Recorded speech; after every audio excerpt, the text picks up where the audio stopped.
Let's talk about difficult conversations. So it starts with the openness and willingness to have a conversation. That's right. Let's get those elephants right out of the room. Let's get it out in the open.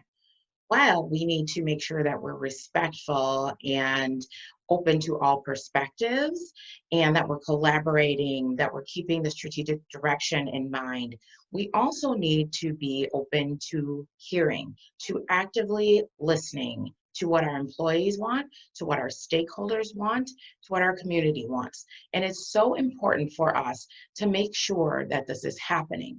That is how you build an inclusive, engaged workforce that you can retain. And that's how we keep our customers. That's how we keep them happy. It's really important to note that just because something's difficult and the content or the subject matter might be difficult, that doesn't mean we should shy away from it. We should always be willing to hear different perspectives, not just having our own egos or agenda within a meeting. In these spaces, it is critical to be an active listener, to be open, to collaborate, to seek out all opinions and perspectives so that you can ensure that you're making the right decision for the organization, for your stakeholders, including your employees. And so that's what I want to talk about today. I really want to share the importance of having a tough conversation. While not easy to start, you can write out your talking points ahead of time. Seek out your HR department or another thought partner to help you work through it. It's super important.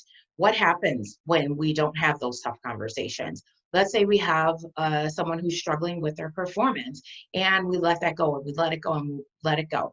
What does that do to that employee? One, it says that that behavior is acceptable and that you're going to tolerate it. Two, it doesn't allow them to grow and develop and to course correct so that you're really demonstrating true leadership. Part of your job as a leader is to develop employees. And that means even if they're struggling somewhere along the way.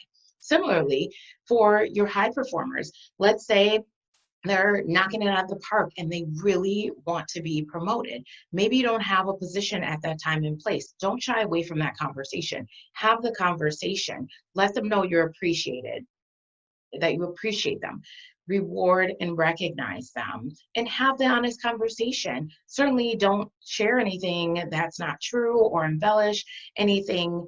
Be honest, be authentic. These are things that go a long way towards having a tough conversation.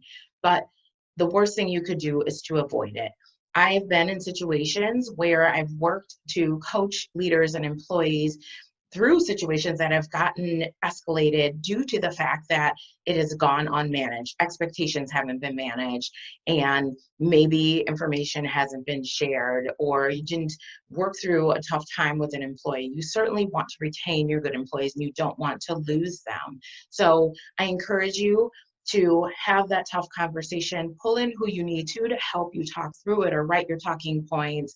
If you have any questions, reach out to me and I'm definitely willing to help support you. I will drop my business card in the comments and I welcome any and all questions and comments. If I can help be a thought partner for you, if you need to know if you're on the right path, reach out. Happy to help. Take care. And in the meantime, have those conversations.